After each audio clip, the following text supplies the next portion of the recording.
Difficult టైమ్స్లో చేశాను ఇది. సినిమాల మీద టెక్నీషియన్గా నేను ఉండి ఒక నిమిషం సినిమాలు కష్టంగా ఉండి ఒక సినిమా చేయడం ఎంత కష్టమో, సినిమా చేయడం చాలా చాలా కష్టం.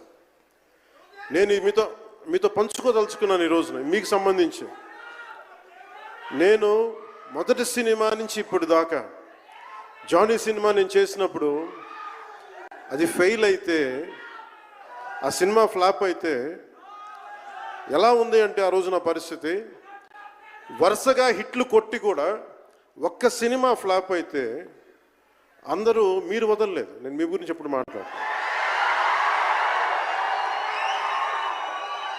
అంటే ధనం మూలం మిదం జగత్ అంటాం.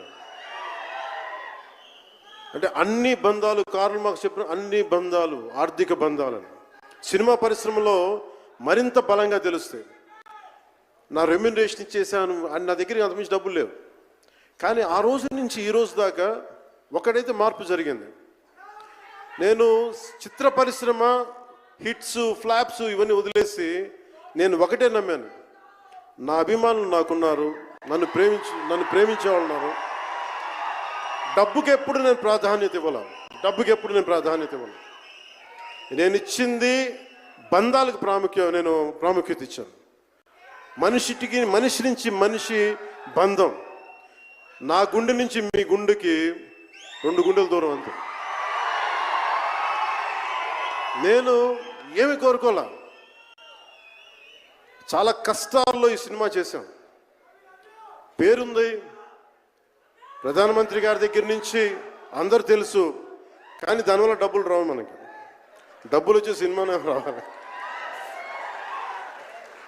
కానీ సినిమాని ఎలా చేస్తాం? మిమ్మల్ని రంజింపజేయాలి, మిమ్మల్ని ఆనందింపజేయాలి. మనకి ఖుషీ లాంటి